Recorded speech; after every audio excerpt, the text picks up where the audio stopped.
కూడి వచ్చిన మీ అందరికీ నా ప్రత్యేకమైన వందనాలు. దేవుని వాక్యంలోకి వెళ్దాము. పోయిన వారం ఏం నేర్చుకున్నాం ఏమైనా గుర్తుందా? అమ్మయ్య మర్చిపోయారు.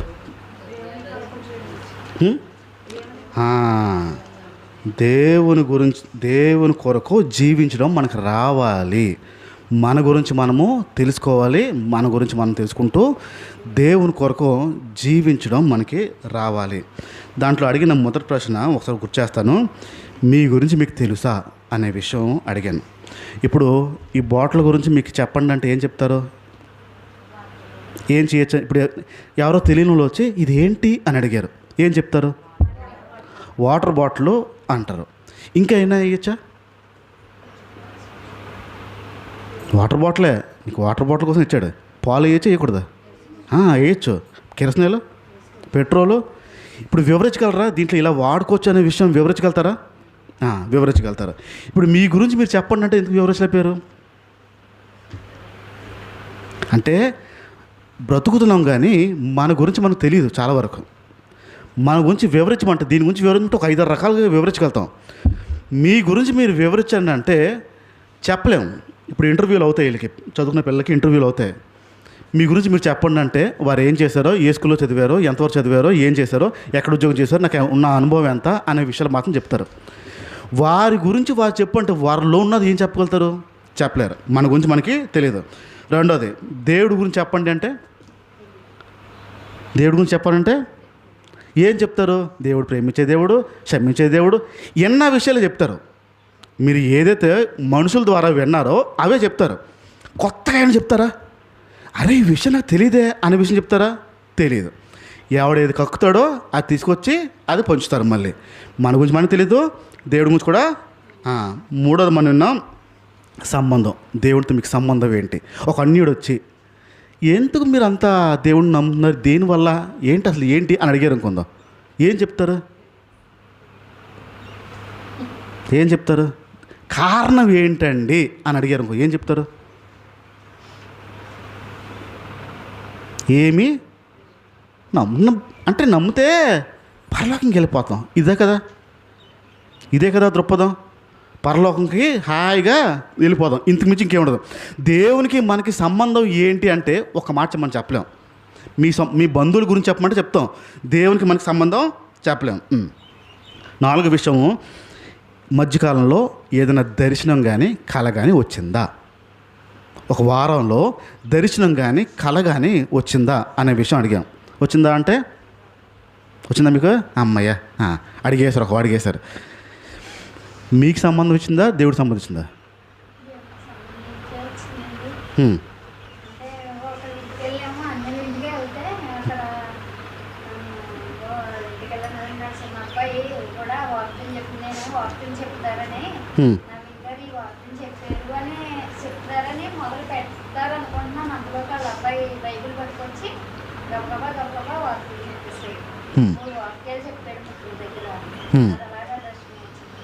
రైట్. ఒక అడుగు ఇప్పుడు వేశారు. ఏదైనా కాలేదు.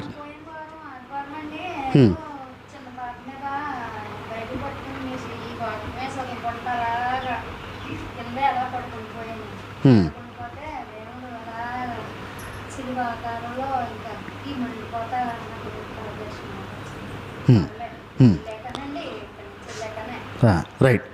ఒక అడుగు ముందుకు వేశారు అనుకుందాం. ఇప్పుడు దేవుడి దర్శనాలు వస్తున్నాయి.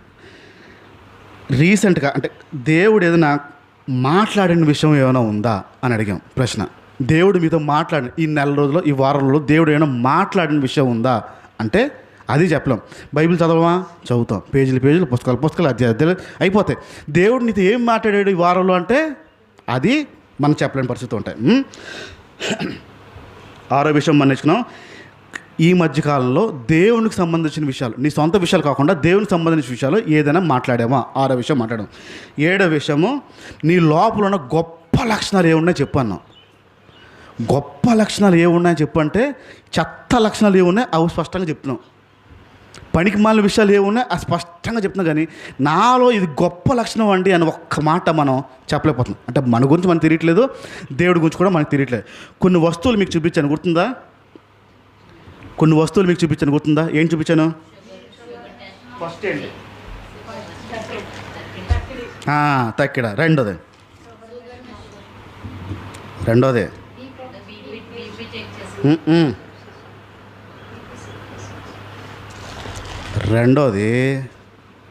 ఇది.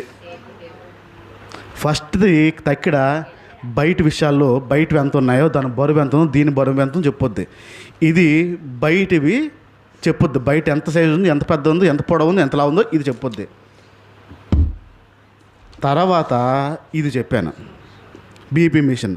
మీ నరం లోపల మీ గుండె రక్తాన్ని ఎంత స్పీడ్గా కొడుతుందో ఇవేమో బయటవి చెప్తాయి, ఇది లోపల చెప్పొద్ది. ఎక్కడ లోపల? నరం లోపల మీ గుండె ఎంత స్పీడ్గా రక్తాన్ని పంపు చేయగలుగుతుందో ఆ స్పీడ్ని ఇది బయట ఉండే మీకు చెప్పేస్తుంది. లోపల ఉన్నది కొలత లెక్క చెప్పేస్తుంది. దీనికి వచ్చాం, షుగర్. ఏంటిది? ఏం చేస్తుందని చెప్పాం? ఇది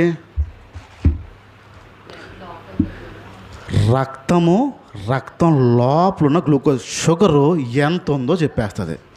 చూసిన ఇప్పుడు ఎర్రగా ఉంది కదా, బాగానే ఉందంటే అయిపోదు.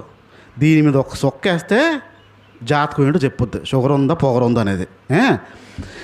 ఈ షుగరు ఎంత ఉందో రక్తం లోపల ఉన్నది మనిషికి కనపడదు, కానీ మనిషి తయారు చేసిన మెషిన్ కనిపించేస్తుంది. చూడండి, మనిషి తయారు చేసిన మెషిన్కి లోపల రక్తం లోపల ఉన్న షుగరు కనిపిస్తుంది. మీరు ఎప్పుడైనా గమనించారా ఇలాగ నేను వస్తువులు ఎందుకు చూపిస్తానని? నెంబర్ 1 అర్థం అవ్వడానికి, డౌటే లేదు. ఇంకొక కారణం కూడా ఉంది. ఎప్పుడైనా ఎక్కడైనా డాక్టర్ దగ్గరికి వెళ్ళి ఇది పెడతా ఉంటే, అమ్మో ఆ రోజు చెప్పాడు లోపల ఉన్న చెప్పుద్ది, నా హృదయంలో లోపల ఏముందో చెప్పుద్ది అని గుర్తు రావాలని చూపిస్తాం వస్తువులు. ఈ టేపులు ఎక్కడైనా చూసారనుకోండి, నా కొలత ఏంటి, ఈరోజు ఎంత నా ఆత్మీయత, ఎంత నా భక్తి అని మీకు గుర్తు రావాలని ఈ వస్తువులు చూపిస్తాను. అర్థం అవ్వడానికి ఈ వస్తువు ఇంకెప్పుడు చూసినా ఏం గుర్తు రావాలి? దేవునితో నా సంబంధం ఎలాగుంది చెప్పేస్తుంది అనేది గుర్తు రావాలి, అందుకు చూపిస్తాం. కొంచెం ఇంకా వాక్యంలోకి ఇప్పుడు వెళ్దాం, ముందుకెళ్దాం. రోమిలకు రాసిన పత్రిక 12వ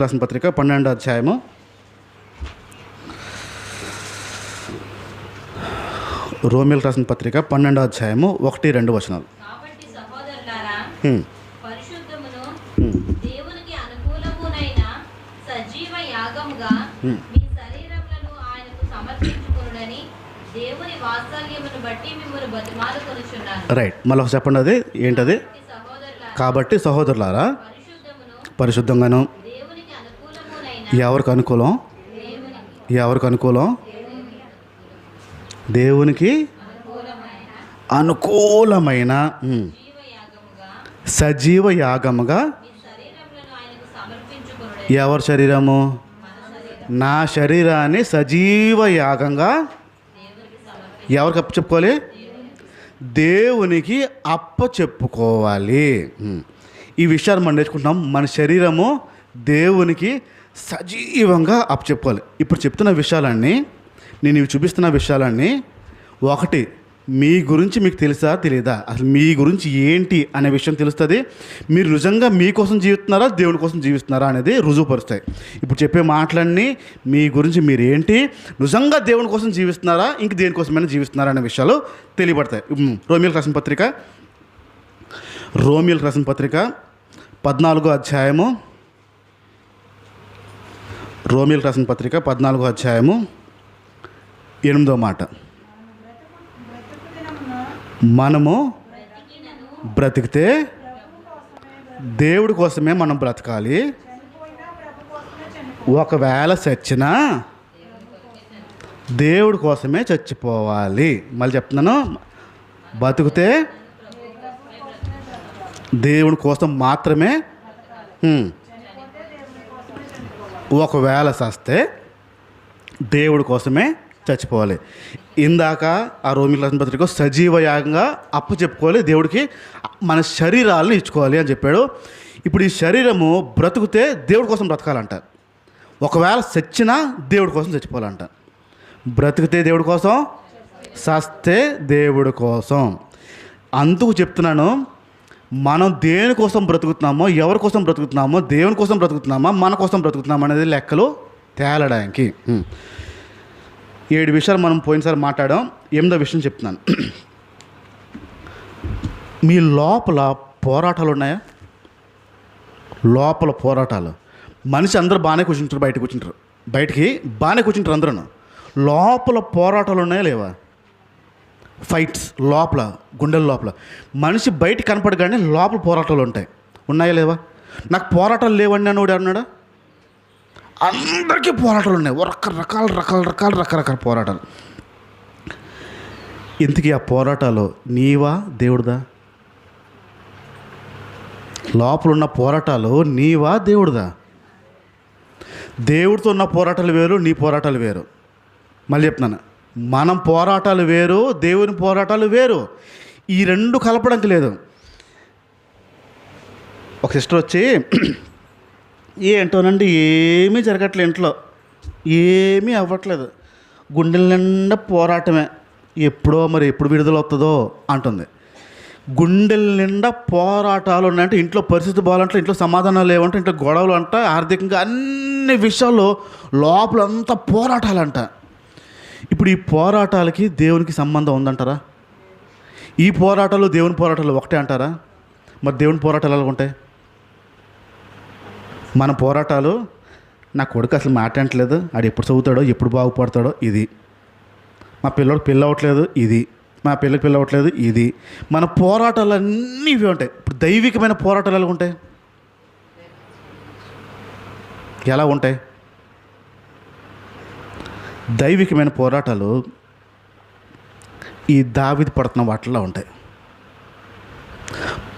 తప్పు చేశాను ప్రభువా, నాకు సమాధానం పరచు. పాపం చేశాను ప్రభువా, నాకు సమాధానం పరచు. ఈ పోరాటానికి మన పోరాటం ఉందో లేదా తేడా? దేవునితో ఉండే పోరాటాలు వేరు, మీ సొంత పోరాటాలు వేరు. ఇప్పుడు దేవుని కోసం జీవిస్తున్నావా? ఇప్పుడు దేవునితో ఉన్న పోరాటాలు ఎన్ని ఉన్నాయి గుర్తు చెప్పండి. నీతో ఇబ్బంది పడుతున్నాను ప్రభా, నువ్వు అన్న మాటకి ఇబ్బంది ఉంది, నాకు నీవు చేయలేకపోతున్నాను, నేను సంతోషంగా చేయలేకపోతున్నాను, నీ మాట చెప్పావు, అది నేను సంతోషంగా చేయాలి, కష్టంగా ఉంది ప్రభా అని ఆ పోరాటం దేవునితో వచ్చింది ఎప్పుడైనా? నాకు సహాయం చేయి, నేను ఉండలేకపోతున్నాను, నేను అనకుండా ఉండలేకపోతున్నాను, నా మాట అనలేకుండా ఉండిపోతున్నాను, అది చూడకుండా ఉండలేకపోతున్నాను, నాకు సహాయం చేయి ప్రభా అని ఎప్పుడైనా ఆ పోరాటం జరిగిందా? నా వల్ల కావట్లేదు ఇలా ఉండడం, పోరాటం వచ్చిందా? ఇది రాదు. ఇప్పుడు చూసినా మన సొంత పోరాటాలే. ఇప్పుడు ఎవరి కోసం జీవితున్నట్టు? 9వ విషయం చెప్తున్నాను. దేవుడు మీతో మాట్లాడిన విషయం, మీరు స్పందించిన విషయం. మళ్ళీ చెప్తాను, దేవుడు మీతో మాట్లాడిన విషయము, మీరు స్పందించిన విషయం ఏముందా? దేవుడు నాతో ఇలా మాట్లాడాడండి, ఇలా స్పందిస్తున్నానండి, స్పందించాను. చెయ్యొద్దన్నాడండి, చెయ్యట్లేదండి. మీ కష్టమైన ఎప్పుడైనా ఆ పనికి, ఆ మాటకి స్పందించారా? దేవుడు మాట్లాడితే మీరు స్పందించారా? దేవుని స్వరానికి స్పందించారా? మీ కష్టం ఉన్నప్పుడు మీరు ఏమీ చెప్పలేదు నాకు.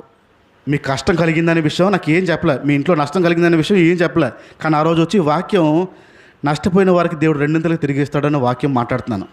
మీరు స్పందిస్తారా? స్పందించరా? ఎందుకు స్పందిస్తారు? మీకు కావాల్సింది, మీకు అనుకూలమైంది వచ్చింది, దేవుడు మాట్లాడాడు నాతో, స్పందన. తప్పు విషయంలో, పాపం విషయంలో దేవుని స్వరం మీరు విన్నప్పుడు స్పందించారా? స్పందించలేదా? మీ పిల్లలు మీ మాట వినకపోతే ఏం చేస్తారు? రైట్రా అన్నారు అనుకోండి, ఇలా చూశాడు ఒక చూపు, ఆ తీరా అన్నా అనుకో, ఒక చూపు చూశాడు అనుకో, ఏం చేస్తారు? మాట వినకపోతే ఏం చేస్తారు? అది చెప్పండి. దెబ్బ వేస్తారా? ఇరా మీరు మాట్లాడే మాటకి స్పందించకపోతే ఒక దెబ్బ వేస్తారు ఖచ్చితంగా. ఇప్పుడు దేవుని మాట్లాడిన మాటకి ఎన్నిసార్లు స్పందించాం? దేవుడు చెప్పిన విషయాలకి ఎన్నిసార్లు స్పందించాం? మీకు కావాల్సింది స్పందించినట్టు దేవునికి కావాల్సింది స్పందించలేకపోయాం. ఇప్పుడు దేవుని కోసం జీవిస్తున్నామా, మన కోసం జీవిస్తున్నామా? ఎవరి కోసం జీవిస్తున్నాం? జీవిస్తే దేవుని కోసం జీవించాలంట, సస్తే దేవుని కోసం సావాలంట. స్పందన ఉందా? 10వ విషయంకి వస్తున్నాను. ఈ మధ్యకాలంలో, ఈ వారంలో ఈ నెలలో వద్దులే, ఈ సంవత్సరంలో ఇంకెక్కువ టైం ఇస్తాను. దేవుడి కొరకు ఒక నిర్ణయం తీసుకున్నా చెప్పండి. ఈ సంవత్సరం అన్నాను, వారం అనలేదు, నెల అంటలేదు, సంవత్సరం అంటున్నాను. ఈ సంవత్సరంలో దేవుని కొరకు ఒక నిర్ణయము మీరు తీసుకున్నది ఏదైనా ఒక చెప్పండి. ఉందా? ఉందా? ఏమి ఒక్కటి కూడా, ఒక్క నిర్ణయం కూడా దేవుడు తీసుకోలేదా? నాకు ఇలా చెయ్యి ప్రభు అని దేవుడి నిర్ణయం కోసం ఎదురు చూస్తాం మనము. నేను ఇలా ఉంటానని ఒక్క నిర్ణయం కూడా లేదా? ఒక్కటి కూడా. అంటే దేవుడికి సంబంధించింది ఒక్కటి కూడా లేదా? ఎప్పుడు తీసుకుంటాను తెలుసా? డిసెంబర్ 31నే, డిసెంబర్ 1ని ఈ సంవత్సరం ఎలాగైనా బైబిల్ చదివేస్తాను, నేను మొత్తం కొట్టేస్తాను అంటాం. మొదటి వారం ఒక అధ్యాయం, రెండవ వారం ఒక వచనం, మూడో వారం పెట్టేసి 5వ వారం ఆ 31 రాత్రి జనవరి 1 తీసుకున్న నిర్ణయాలు ఆ రోజు తీసుకుంటాం. అలా చేస్తాను, ఇలా చేస్తాను, ప్రార్థన మాట 3 పూటలు ప్రార్థన చేస్తాను, ఇంకా అసలుకి ఉపవాసం అంటే నాలా చేసేవాళ్ళు ఇంకెవరు ఉండరు అన్నట్టుగా నిర్ణయాలు ఉంటాయి. నెమ్మదిగా ఏమవుద్ది? ఒక్క సంవత్సరంలో దేవుడి కొరకు ఒక్క నిర్ణయం మనం తీసుకోలేకపోతున్నామంటే, తీసుకోలేదంటే ఎవరి కోసం బతుకుతున్నాము? ఈ జీవం ఎవడిచ్చాడు? ఈ బ్రతుకు ఎవడిచ్చాడు? ఆహారం ఎవరు పెట్టాడు? దేనికోసం బతుకుతున్నాం? ఇంతకీ పోషించడం ఆపలేదు, కాపాడడం ఆపలేదు, రెక్కలు నీడ పెట్టడం ఆపలేదు. బతుకు ఎవరి కోసం బతుకుతున్నది? ఇంతకీ మాట్లాడుతున్న దేవుడు మన దేవుడు యేసు ప్రభు, మాట్లాడే దేవుడు యేసు ప్రభు, మాటలు చెప్పే దేవుడు యేసు ప్రభు, మనుషులతో మాట్లాడే దేవుడు యేసు ప్రభు. ఇప్పుడు మాట్లాడే దేవుడు అనే యేసు ప్రభు మాట్లాడుతున్న ఆ దేవుడి కోసం ఒక్క నిర్ణయం అనేది లేదంటే దేవుడు మాట్లాడ్డు. దేవుడు వాళ్ళతో మాట్లాడ్డు, మాట ఉండదు వాళ్ళకి. వాళ్ళ బతుక్కి మన బతుకు తేడా ఉంది. వాళ్ళు జీవిస్తున్న పద్ధతికి మన జీవిస్తున్న పద్ధతి తేడా ఉంది. మన బతుకంతా మనకేం కావాలో ఒక్క నిర్ణయం, ప్రభా నీకోసం ఇలా నిలబడతాను ప్రభా, ఇది చేసి చేస్తాను ప్రభా అని ఒక్క నిర్ణయం మనం చెప్పలేకపోతున్నాం. ఎవరి కోసం బతుకుతున్నాం అండి? దేనికోసం బతుకుతున్నాం? ఆయన ప్రేమించి ఆయన మన కోసం చచ్చి మన కాపాడితే మన బతుకేమో ఆయన కోసం కాకుండా ఇంక దేనికోసమో. ఒక్క నిర్ణయం మన జీవితంలో లేదంటే ఏం బతుకులు బతుకుతున్నాం ఒకసారి ఆలోచించండి. ఎలాంటి బ్రతుకులు బతుకుతున్నాం? ఎవరి కోసం బ్రతుకుతున్నాం? దేనికోసం బ్రతుకుతున్నాం? ఏం సంపాదించడం కోసం బ్రతుకుతున్నాం?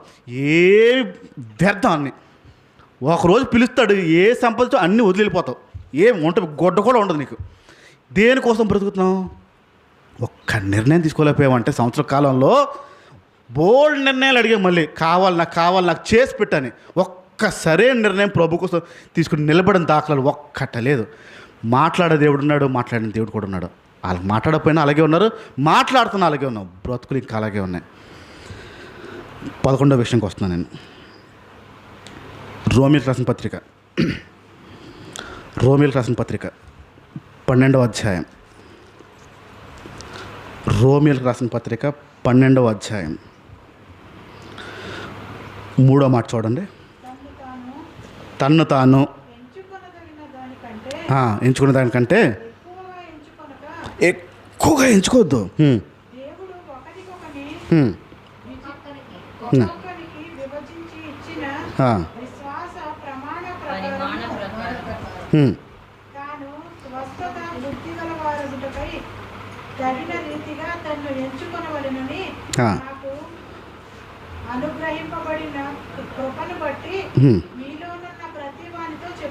రైట్. ఈ పై వచనాలు ఇందాక చూసాము, దేవునికి మన సజీవ యాగంగా సమర్పించుకోవాలని చెప్తూ మన భాషలో చెప్తున్నాను. మనకు మనము ఎవరిని కూడా చూసి హెచ్చుగా ఎత్తుకోకూడదంట. మళ్ళీ చెప్తున్నాను, మనకు మనము దేవునికి సమర్పించుకోవాలి సజీవ యాగంలాగా. మనకు మనము ఎవరిని కూడా చూసి హెచ్చుగా ఎంచుకోవడానికి వీల్లేదంట. ఇప్పుడు నా వైపు గమనించండి, నా మాటని వినండి. మీరు పాటలు బాగా పాడతారు, ఏంటది? నాకు గట్టి చెప్పండి. మీరు పాటలు బాగా పాడతారు, ఏంటది? గట్టి చెప్పండి. పాటలు. మీరు వాక్యాలు తీస్తారు, ఏంటది? చెప్పండి. మీరు పాటలు బాగా పాడతారు, వాక్యాలు తీస్తారు. ఇప్పుడు ఇక్కడ కూర్చున్న మీకు వారికంటే నేను బాగా పాడతాను, వారికంటే నేను వాక్యాలు బాగా తెస్తాను అనే భావం ఎక్కడ ఉందో లేదా? ఇక్కడ కూర్చున్న మీరు, ఇక్కడ కూర్చున్న సంఘస్థులు వారి ముఖం చూసి వారికంటే నేను కొంచెం పాడట బానే, వారికంటే వాక్యం నేను స్పీడ్గా బానే లోపల ఉందా లేదా? వారికంటే ఉందా లేదా? ఇక్కడ ఏమన్నాడు ఇప్పుడు? వాళ్ళకంటే నేను బెటరు, వాళ్ళకంటే నేను బాగున్నాను, వాళ్ళకంటే ఒక మెట్టు ఎక్కువ ఉన్నాను అని హెచ్చించుకోవడానికి వీలు లేదంట.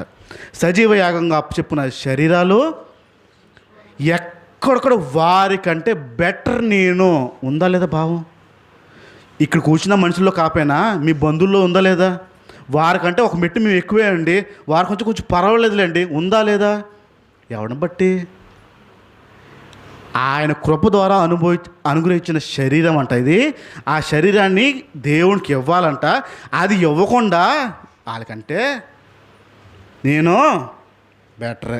ఇప్పుడు వీళ్ళు ఉన్నారు, పిల్లలు ఉన్నారు. ఈ పిల్లల్లో ఒక్కొక్కరు మార్కులు వస్తూ ఉంటాయి. ఇప్పుడు ఆ పిల్లల్లో ఒక్కొక్కరు మార్కులు చూసిన తర్వాత అక్క కంటే నాకు, చెల్లి కంటే నాకు, అన్నయ్య కంటే నాకు అనిపించదా? ఇప్పుడు హెచ్చించుకోమన్నాడా తగ్గించుకోమన్నా? అక్కడ ఏంటుంది లోపల? దేని బట్టి హెచ్చించుకుంటాం? దేని బట్టి? ఏం చేయడని, ఏం చేసావని? మందా? మన సొంతమా? ఎక్కడైనా హెచ్చుకు గురవుతుంటే నీ గురించి నువ్వు హెచ్చు అవుతున్నాను అర్థం.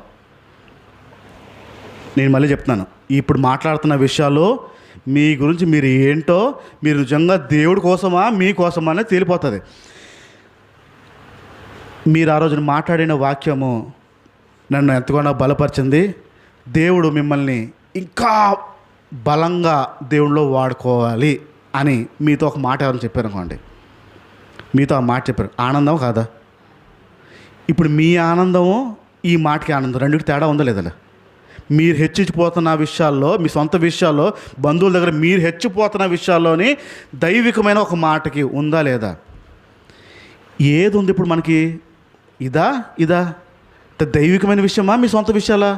సొంత విషయాల్లో హెచ్చిపోతున్నామా దైవికమైన విషయాల్లోనా?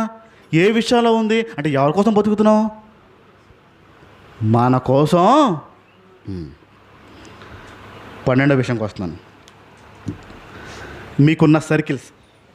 మీకున్న సర్కిల్స్ సహవాసాలు. ఇప్పుడు మీకు ఇక్కడ కూర్చున్న మీకు కొన్ని సహవాసాలు ఉన్నాయి, మీకు కొంతమంది స్నేహితులు ఉన్నారు. ఇప్పుడు వీళ్ళకి కొన్ని స్నేహితులు ఉన్నారు. మీ స్నేహితుల్లో, మీ సర్కిల్స్లో మీరు లేకపోతే, మీరు రాకపోతే ఎప్పుడైనా దుఃఖపడేవాడు ఆడున్నాడు. మీరు లేకపోతే దుఃఖపడేవాడు ఎవరైనా ఉన్నారా? ఒక సిస్టర్ గారు ఫోన్ చేసి దుఃఖంతో, బాధతో మాట్లాడుతుంది. లక్ష్మి రావట్లేదు, ఈ లక్ష్మి కాదు. అన్నయ్య లక్ష్మి రావట్లేదు అన్నయ్య, ప్రార్థన చేయన్నయ్య. లక్ష్మి రావట్లేదు అన్నయ్య, ప్రార్థన చేయన్నయ్య. చేస్తానులేమ్మా. చేస్తానులే అనే పదం నేను అనడం అలాగ అనేస్తాను. చేస్తాను. ఒక వారం కంటిన్యూస్గా చేసింది. లక్ష్మి రావట్లేదని బాధపడుతుంది ఏంటి? ఇందుకే లక్ష్మి ఎవరో నాకు తెలీదు. ఆవిడ చెప్తున్న లక్ష్మి ఎవరో నాకు తెలీదు. రావట్లేదు, రావాలని ప్రార్థన చేయండి. చర్చకు వస్తుందేమో అని నేను అనుకుని సరేమ్మా ప్రార్థన చేద్దాం, వస్తుందిలేమో, సరేమో ప్రార్థన చేద్దాం, వస్తాను. ఇది లక్ష్మి ఎవరని బాధతో అడిగాను, డౌట్ అదే లక్ష్మి అంటే అక్కడ చివరిన కుర్చీకి ముందు అచ్చచ్చే ఆవిడ కాదండి, మా ఇంట్లో పనిచేసే అమ్మాయి అన్నదండి. పనిచేసే అమ్మాయి రావట్లేదని బాధ అంట. ఎందుకు బాధ? ఇల్లు తోముకోవాలి, ఇల్లు తుడుచుకోవాలి, బట్టలు ఉతుక్కోవాలి, ఆరేయాలి. ఇప్పుడు ఆ లక్ష్మీ సహవాసం రాకపోతే మా ఈ సెల్లికి ఎంత నొప్పో. దేని బట్టి? పని చెయ్యాలని, పని చేసుకోవాలని, అన్ని పనులు నేనే చేసుకోవాలి బాబు అని నొప్పి. ఆవిడ మీద ప్రేమ. ఇప్పుడు మీకున్న సహవాసాలు మీకు కొన్ని ఉన్నాయి, మీ ఫ్రెండ్షిప్ మీకు కొన్ని ఉన్నాయి. ఎక్కడైనా మీరు మిస్ అవుతే, మీరు రాకపోతే ఎవడన్నా దుఃఖపడేవాడు ఎవడన్నా ఉంటాడా? కనీసం అడుగుతాడా? కనీసం అడగడా? అడగరా రాలేదేంటి అని? మీ సర్కిల్లో మీకున్న స్నేహాలు మీరు లేకపోతే ఏమి పట్టనట్టున్నారంటే మీ విలువ ఉందా లేదా? ఇది పట్టుకుని బతుకుతున్న మీ బతుకులకి మీ స్నేహాల మధ్యన విలువ ఉందా లేదా? ఆ సిస్టర్ గారు వచ్చుంటే ఎంత బాగుండేదండి, ఆ సిస్టర్ గారు వచ్చుంటే ఎంత బాగుండేదండి, ఎంత బాగుండేదండి. ఎవరన్నా అంటారా? అమ్మయ్య రాలేదులే బాబు, తలనొప్పి బాబు అది వచ్చిందంటే. ఆడొచ్చాడంటే తినేస్తాడు బాబోయ్. ఈ కబుర్లు ఉంటాయి మనకి, మన బిరుదులన్నీ ఇవే. ఆడొస్తే తల తినేస్తాడు, ఆడొస్తే బుర్ర తినేస్తాడు, ఆడొస్తే తలనొప్పి. అమ్మయ్య రాలేదు అనుకునే స్నేహాలు ఉన్నా తప్ప రాలేదని దుఃఖపడేవాడు ఉన్నాడా? అంటే మన బతుకులకి విలువ ఉందా లేదా? మన స్నేహాలకి విలువ ఉందా లేదా? యేసు ప్రభు నడుచుకుంటూ వస్తా ఉంటే గుంపులు వచ్చేవారు. ఎందుకు? ఆయన స్నేహానికి, ఆయన సర్కిల్కి ఒక విలువ ఉండేది. మన బ్రతుకులకి ఒక స్నేహం, ఒక సర్కిల్, చర్చ అవ్వచ్చు, బయట అవ్వచ్చు, బంధువులే అవ్వచ్చు. మీరు రాకపోతే దుఃఖపడేవారు ఎవరైనా ఉన్నారా? ఒక 5 ఉన్నారా? ఒక పెళ్ళికో, ఒక పేరెంటానికో, ఒక బర్త్డేకో, ఏదైనా ఒక ఫంక్షన్కి మీరు రాకపోతే దుఃఖపడేవారు ఎవరైనా ఉన్నారా? ఇదిగో నువ్వు రాకపోతే మొత్తం పిల్ల ఆపేస్తారు అనేవాడు ఉన్నాడు? రావా? ఫోన్లో అయితే సింపుల్. అవదా? ఫోన్లో అయితే ఒక చీర మిగిలింది, ఒక డబ్బా మిగిలింది, ఒక్కరు లేకుండా దాసే. ఇప్పుడు మనం రాకపోతే ఆనందపడేవాడే ఉంటాడు చూడండి, మనం రాకపోతే సంతోషపడేవాడే ఉంటాడు. ఒక ప్లేట్ మిగిలిందనో ఏదో ఆనందపడుతున్నాడు. మన స్నేహము, మన సర్కిల్ ఒక్కసారి మనం మిస్ అవుతుంటే అస్సలు బాధపడట్లేదంటే మన విలువేంటో ఒకసారి చూడండి, మన బ్రతుకు ఒక విలువేంటో చూడండి. 13వ విషయంకి వస్తున్నాను నేను. 13వ విషయం, ఎప్పుడైనా నిరాశ అనిపించిందా? నిరాశ అనిపించిందా? రోమిలకు రాసిన పత్రిక వద్దాం సరే. రోమిలకు రాసిన పత్రిక 9వ అధ్యాయము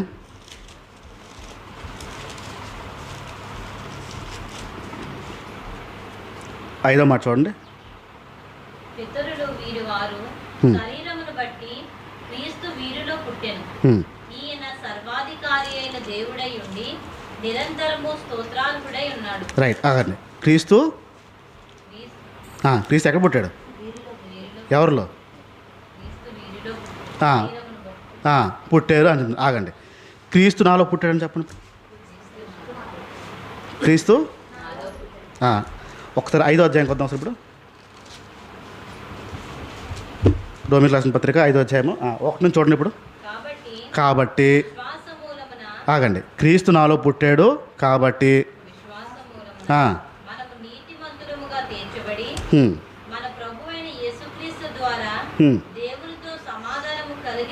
దేవునితో సమాధానం కలిగి ఉందను. మరియు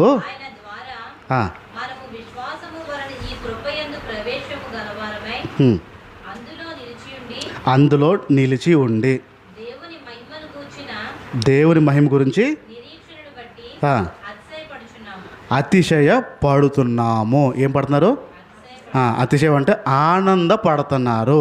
నేను ఈ వచనాలకి అర్థం చెప్పేస్తాను, నా వైపు చూడండి. నేను ముందు అడిగిన ప్రశ్న, మీలో నిరాశ ఉందా?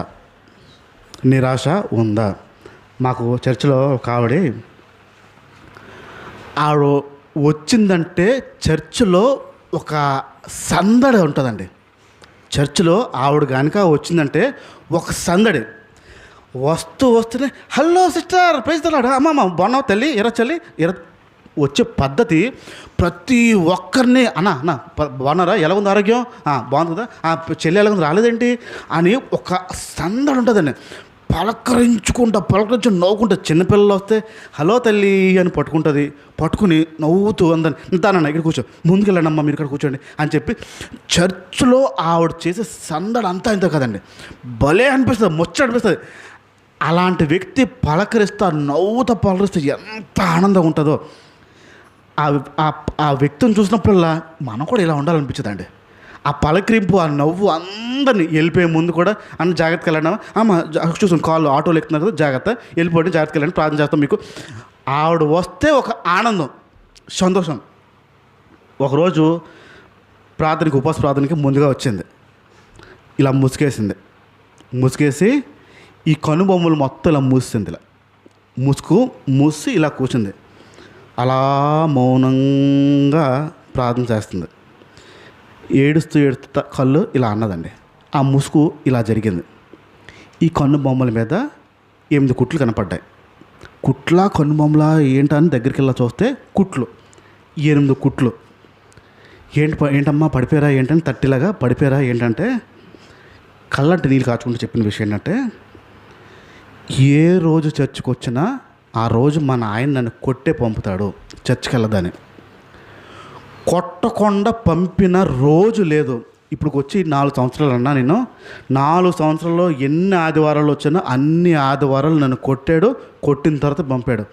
ఇది నిన్న చెప్పాను వెళ్తానని, నిన్న రాత్రి కొట్టాడు. గుద్ది మొహమే గుద్దాడంట, ఇక్కడ చిట్లింది.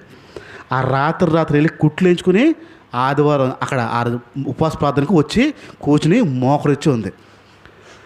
ఆవిడ పలకరిస్తున్న పలకరింపు, ఆవిడ బతుకు 2 వేరు. ఆవిడ పడుతున్న నొప్పి, ఆవిడ నవ్వుతూ పలకరిస్తున్న పద్ధతి వేరు. అందరినీ నవ్వుతూ పలకరిస్తుంది ఆ పద్ధతి, ఆవిడ జీవితం 2 వేరు.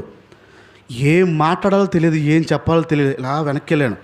జనం వచ్చారు, అందరిని మళ్ళదే అన్న రండి అమ్మ తల్లి కూర్చోండి ఇక్కడ కూర్చోండి, నీళ్ళేం తాగుతారా అని మళ్ళీ మాట్లాడడం ప్రారంభిస్తుంది. లోపల నొప్పి ఉంది, పైన నవ్వు ఉంది, పలకరింపు ఉంది. ఆ నొప్పిని ఆనందిస్తుంది ఆవిడే. పర్లేదులే అన్న, దేవుడి కోసం కొద్దిగా దెబ్బ తింటున్నాను, దెబ్బ తిన్నాను, మందిరంకి వచ్చాను కదా అన్న, పర్వాలేదులే అన్న అంటుంది ఆవిడ. ఎవరి కోసం బతుకుతుంది ఆవిడ? ఎవరి కోసం బతుకుతుంది ఆవిడ? చిన్న కష్టం వస్తే ముఖం ఏలాడేసుకొచ్చేసి కూర్చుని ముఖం లేగదు, ముఖం నవ్వదు, ఒక్కన పలకరించాం. ఊర్లో ఉన్న కష్టం అంతా, ప్రపంచంలో కష్టం అంతా నీ నెత్తి మీద ఉన్నట్టు కూర్చుంటావు ఇక్కడ శవంలాగా. ఏం బతుకుతున్నావు? ఎవరి కోసం బతుకుతున్నావు అండి? లోపల నొప్పి ఉంటే ఆనందించమన్నాడు అక్కడ, అతిశయపడమన్నాడు అక్కడ ఆ విషయంలో నొప్పుల వల్ల. ఎవరి కోసం బతుకుతున్నావు? నీ కోసమా దేవుడి కోసం? ఇప్పుడు ఆ సిస్టర్ గారు ఎవరి కోసం బతుకుతున్నారు? దేవుడి కోసం బ్రతకడం అంటే అది. నీ నొప్పి ఇంకొకటి తెలియపరిచి, నీ నొప్పి బాధ తెలియపరిచి, అయ్యో సిస్టర్ గారు, అయ్యో బ్రదర్ గారు అయిందా, సర్లేండి ప్రార్థన చేస్తాం అంటే మురిసిపోయి వెళ్ళిపోయి బతుకు ఇది కాదు.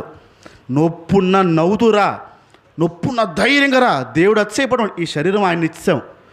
ఇప్పుడు ఈ శరీరం నొప్పి వస్తే పట్టించుకోవాల్సింది నువ్వు, ఆయన ఎవడు బాధపడుతున్నాడు ఇప్పుడు? అంటే ఇచ్చామా ఇవ్వలేదా? దేవుడి కోసం జీవిస్తున్నామా ఇంకెవరి కోసం జీవిస్తున్నావా? నీ నొప్పుల కోసమే జీవిస్తున్నాం.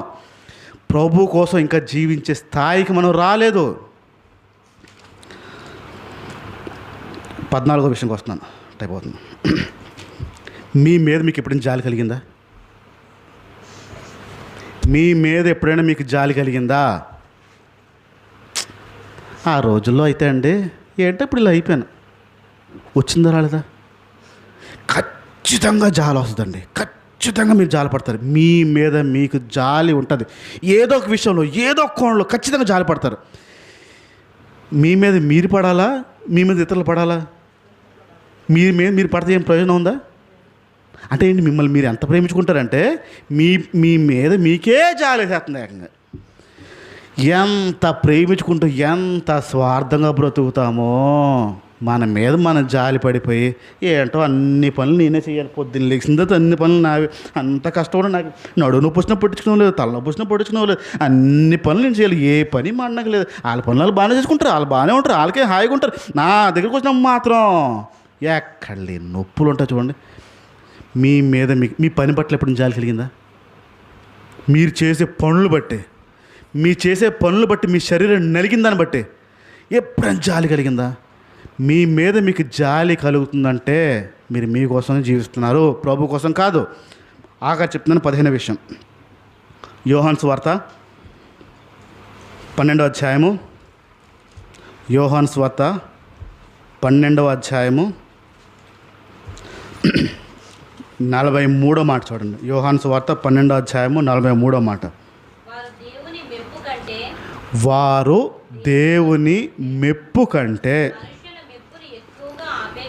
మనుషులు ఒక మెప్పుని చాలా ఎక్కువ, మన భాషలో చెప్తాను, వారు దేవుడి చేత పొగడబడ్డం కంటే మనుషుల చేత పొగడబడ్డానికి చాలా ఎక్కువ ఆసక్తి కలిగి ఉన్నారంట. నేను మళ్ళీ చెప్తున్నాను.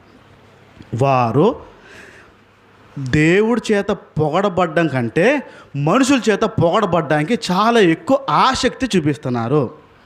పొగడతకి పడిపోరా? పొగడతకి పడిపోరా? నా ప్రశ్న. ఒక పొగడత మిమ్మల్ని పొగిడితే పడిపోమా? ఇప్పుడు అనుకుందాం, ఒక వ్యక్తి వచ్చి మిమ్మల్ని బాగా పొగిడాడు ఆ వ్యక్తి. ఇప్పుడు ఆ వ్యక్తి పొగిడిన పొగడత ఇష్టం ఉంటుందా? ఆ వ్యక్తి ఇష్టం ఉంటాడా? నేను మళ్ళీ చెప్తాను. ఒక వ్యక్తి వచ్చి మిమ్మల్ని బాగా ఆలోచించి చెప్పండి, మిమ్మల్ని బాగా పొగిడాడు. ఆ వ్యక్తి పొగిడిన పొగడత మీకు ఇష్టం ఉంటుందా? ఆ వ్యక్తి ఇష్టం ఉంటుందా? ఎవరు వ్యక్తా పొగడతా? ఆలోచించి చెప్పండి. చిన్న కన్ఫ్యూజన్ ఉంటుంది చూడండి. వ్యక్తి పొగిడిన వ్యక్తి ఇష్టమా, పొగడత ఇష్టమా? రెండు ఇష్టమా? చేతులు ఎత్తారు అసలు. ఎక్కువ ప్రాధాన్యత ఇప్పుడు తక్కిళ్ళు తూకం వేస్తే పొగడత ఎక్కువ ఇష్టం ఉంటుంది మనిషి? చెప్తాను చూడండి. మనిషి కాదు, పొగడతే. ఈరోజు పొగిడాడు, రేపు పొగడలేప్పుడు ఆ ప్రారంభ దినాల్లో ఉన్న ఇష్టం ఇప్పుడు ఉంటుందా? ఇదేంటి ఈ మధ్య నన్ను అనట్లేదు, పొగడట్లేదు, ఎదురు చూస్తాం. మొన్న అంతా పొగిడాడే, మొన్న వారం అంతా పొగిడాడే, చూస్తాం. ఇప్పుడు ఇది మంచోడు కదేమో, అభిప్రాయం మారిపోద్ది. పొగడతా ఇష్టపడతాం కానీ మనిషిని కాదు, తక్కువ. ఇప్పుడు దేవుని మెప్పు, దేవుని చేత పొగిడించబడడానికి చూడకుండా మనుషుల చేత పొగడపడడానికి ఇష్టపడతాం. ఇప్పుడు మన జీవితం చూసుకుందాం. ఎప్పుడైనా అసలు ఎదురు చూస్తామని దేవుడు నన్ను పొగడాలని, షబాష్ అనాలని చూసాం ఎప్పుడైనా? మనుషులు మెప్పు చూస్తామా? దేవుడా? బాగా వండాలి, పొగడాలి. మంచి టేస్ట్గా వండాలి, పొగడాలి. దమ్ బిర్యానీ వేస్తే దుమ్ము లేపాలి, నన్ను పొగడాలి. పొగడతేనా? మనుషులు పొగడతానే కదా. ఏ పని చేసినా మనుషులు నన్ను పొగడాలని ఎదురు చూస్తున్నావు అంటే నీకోసం జీవిస్తున్నావు, దేవుడి కోసం? డౌటే లేదు. మదర్ టెరెసా గారు ఆవిడ చేసిన పనిని బట్టి ఆవిడని పొగిడారా? ఆవిడ నమ్మిన విశ్వాసాన్ని పొగిడారా? జనాల్లోకి క్రైస్తవులు రావడానికి ఒక మెట్టు మదర్ టెరెసా గారు వేశారు. ఎందుకంటే ఆవిడ చేసిన పని ఆవిడ నమ్మిన దేవుడిని బట్టి చేసింది. ఆవిడ ఏదన్నా నాది ఏమి లేదు, నా తండ్రి ఇంకా ఎక్కువ చేసేవాడని నేను ఏం చేయలేకపోతున్నా అని చెప్పేది. ఇప్పుడు ఆవిడని పొగుడుతున్న ఆ పొగడత ఆవిడకి ఎక్కట్లేదు. ప్రభువుని బట్టి ఇప్పుడు దేవుడు ఆవిడ మెచ్చుకుంటారా? మనుషుల ఏది ఎక్కువ చేసుకుంటుంది ఆవిడ? మనమేం చూస్తాం? మనుషులు పొగడతా, దేవుని పొగడతా? మనుషులు పొగడతానే మనం చూస్తాం. ఎందుకంటే మన కోసం మనం జీవిస్తే మన ఎవరు పొగుడతారని ఎదురు చూస్తాం. దేవుడి కోసం జీవిస్తే దేవుడు నన్ను పొగుడతాడు నేను చేసిన పని బట్టి అని చూస్తాం. మన దృక్పథం మన కోసం బ్రతుకుతున్నామా, దేవుని కోసం బ్రతుకుతున్నామా? మన గురించి మనకు తెలుస్తుంది. దేవుని కోసమా, మన కోసమా? స్పష్టమవుతుంది. అన్ని విషయాలు మనం మన కోసం